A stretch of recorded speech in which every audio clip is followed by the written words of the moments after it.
नमस्कार, मैं श्याम गिरी। आप देख रहे हैं टीएफडी इंडिया न्यूज़ 24। टीएफडी इंडिया न्यूज़ 24 पे आप सभी दर्शकों का स्वागत। मोदी तो 100% गए काम से, अब कौन बचाएगा? इंडिया गठबंधन के शिकंजे में मोदी। इंडिया गठबंधन के शिकंजे में मोदी हैं, मोदी चले जाएंगे, कोई बचा पाए उनको या ना बचा पाए, यह बात की बात है। पहली प्राथमिकता यह है, बहुत कुछ छिपा रही है इस देश और विपक्ष इन बातों को बार बार कहता था। वह बातें सच हुई और मोदी सरकार बैकफुट पर खड़ी है। ईरान और इजराइल के युद्ध ने सरकार की असलियत को देश के सामने ला करके रख दिया। जो विपक्ष पर देश भरोसा नहीं कर रहा था, तभी तो मोदी को वोट दे रहा था।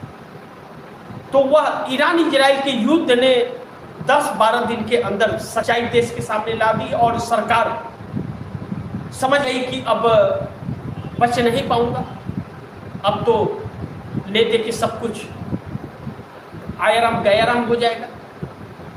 यह बात इसलिए भी कही जा रही है क्योंकि आज एक बहुत दिलचस्प घटना घटी। यह सरकार का चिड़चिड़ापन और सरकार की बेतुकी बात, यहां तक कि यह सारी चीजें जो है ना, यह सब कुछ इसलिए है कि विपक्ष ने नस पकड़ लिया है। राहुल गांधी ने इस सरकार की सच्चाई इस सरकार के सामने बार बार रख दी है, जिससे यह सरकार बैकफुट में आ गई है और वह आम जनता तक पहुंच रहा है।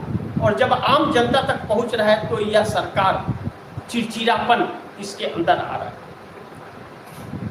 आज ऐसे में पहले तो आप यह जान लीजिए कि यह 10-12 दिन से जो युद्ध ईरान इजराइल का चल रहा है, इस ईरान और इजराइल के युद्ध आज 10 लाख करोड़ रुपए का शेयर मार्केट क्रैश हो गया और इस युद्ध के दौरान अभी तक 54 लाख करोड़ रुपए का मार्केट खत्म हो चुका है। 54 लाख करोड़ रुपए का मार्केट खत्म हो चुका है। आज इस सरकार ने अपनी नाकामियों का संदेश दे दिया। वह संदेश था कि ईरान इजराइल के इस युद्ध के अंदर भारत की आर्थिक इमरजेंसी वाला हालात इस देश में आ रहे कि आर्थिक व्यवस्था इसके पास कुछ है ही नहीं, सब खत्म हो चुका है। खोखली सरकार है।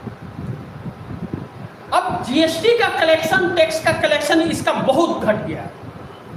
आज सरकार ने ESF फंड, प्रोटेक्शन फंड बोल करके 1 लाख करोड़ रुपए का प्रस्ताव पारित कराया है इस सरकार ने। इसे डोमेस्टिक इकोनॉमी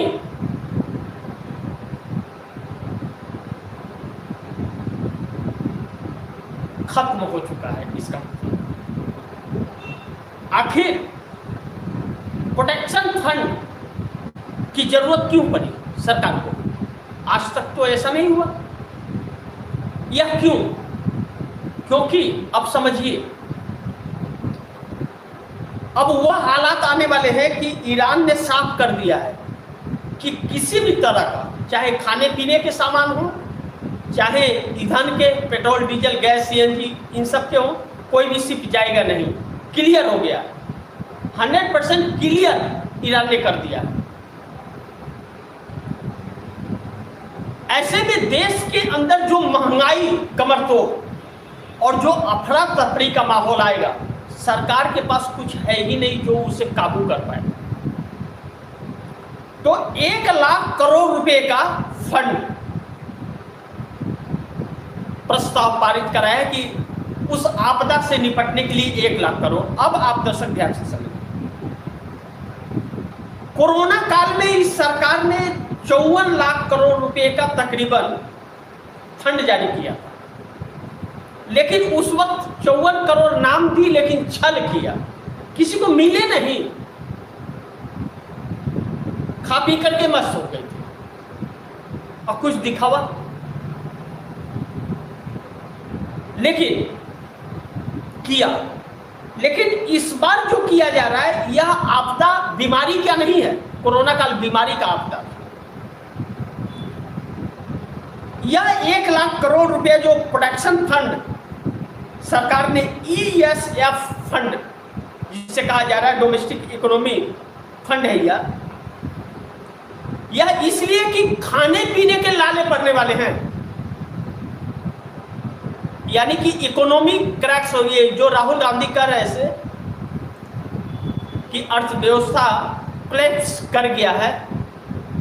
अब उन बातों पर यह प्रस्ताव पास करा करके 1 लाख करोड़ सरकार ने मुहर लगा दी।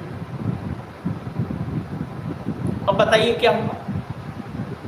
अब यह सरकार इमरजेंसी लगाएगी आने वाले वक्त में, लेकिन हालात वह हो गए।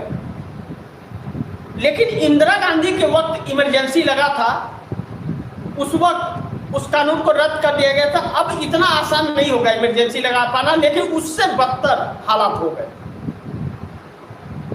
अब लेकिन कहते हैं मोदी है तो मुमकिन है, तो कुछ भी हो सकता है, कुछ भी हो सकता है। इनके लिए कोई कानून तो मायने रखता नहीं है किसी भी तरह का।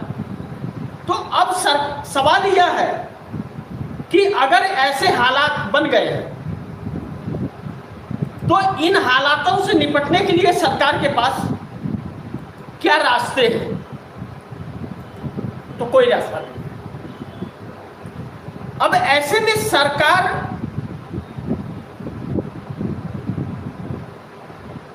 जो दावे कर रही है वह फर्जी है। इसका मतलब सरकार कह रही है कि गैस का कोई कमी नहीं है, किसी भी चीज का कोई कमी नहीं है, हर चीज पर्याप्त है, इसका मतलब यह फर्जीवाड़ा है। यानी कि भयावह आपदा आने वाली है इस देश के अंदर। इसीलिए 1 लाख करोड़ रुपए का प्रोटेक्शन फंड डोमेस्टिक इकोनॉमी के लिए बनाया गया है।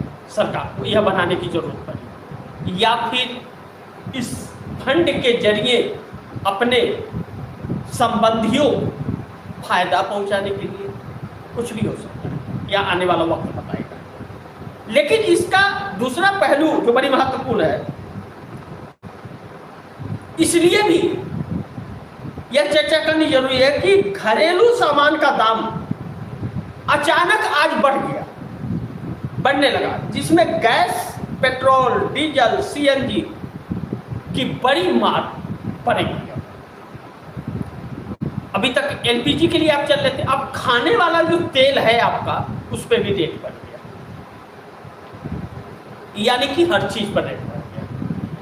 अभी तक तो जो महंगाई थी उसकी मार बर्दाश्त नहीं हो पा रही थी, और अब कैसे बर्दाश्त होगी? तो क्या सरकार सब्सिडी देगी, या जैसे 5 किलो फ्री अनाज दे रही है तो कहेगी चलो 50 किलो ले लो और तेल भी लो, सब्जी भी लो, गैस भी लो? करेगी? इसके पास है नहीं तो देगी कहां से? यानी कि अभी भी देश को गुमराह करने की एक बड़ी साजिश रची जा रही है। दूसरा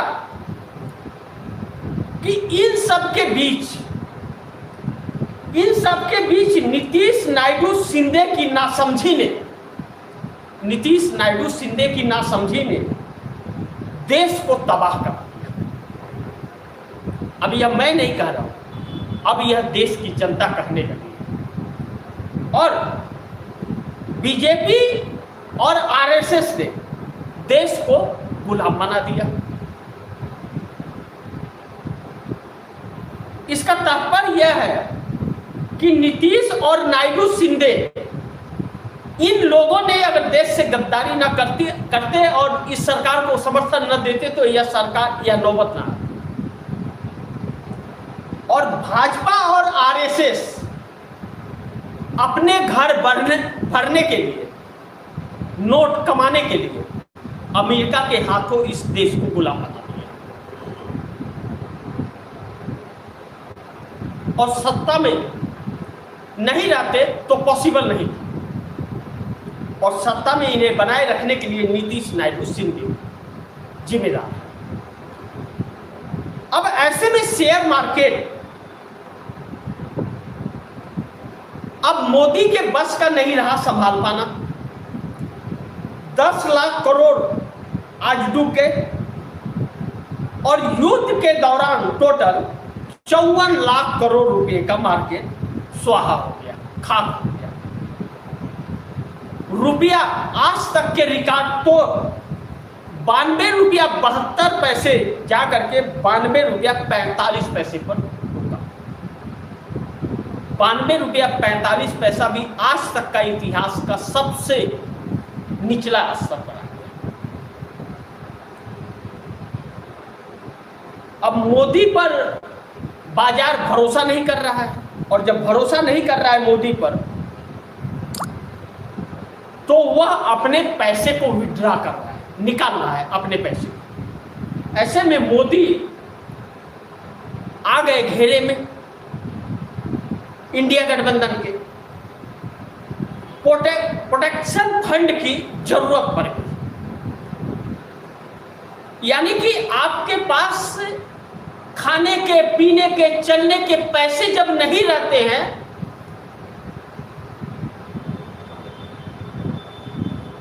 और घर में कोई बड़ी बीमारी हो, तो आप कर्ज लेकर के भी कुछ पैसा बचा के रखते हैं कि कोई बात हो गया इमरजेंसी तो इसके लिए खर्च करने को। तो जब आप जान जाते हैं कि हमारे पास है नहीं, वह कब जरूरत पड़ता है? जब आप जानते हैं कि हमारे बैंक में नहीं है, हमारे जेब में नहीं है, हमारे घर में नहीं है, तो आप कर्ज लेकर के और घर में रखते हैं संभाल के कि ऐसा चल रहा है और ऐसा हो सकता है, हो जाएगा। अब आपको भरोसा नहीं रह गया कि मैनेज होगा, तब आप वह कदम उठाते हैं, कर्ज लेकर के रखते हैं। तो उससे ही सरकार ने 1 लाख करोड़ रुपए का प्रोटेक्शन फंड प्रस्ताव पास कराया। तो इस सरकार को क्या समझे आप? समझिए, मैंने आपको वह हालात बता दिए कि अब यह चीज होने जा रहा है, और आप दर्शक सतर्क रहिएगा। रात 8 बजे किसी भी दिन मोदी जी आएंगे और कहेंगे कि ओम नमः शिवाय, जय श्री राम। अब आज रात 12 बजे से हमारे पास व्यवस्थाएं नहीं है कि हम आपको कुछ दे सकें। आप राम भरोसे रहिए।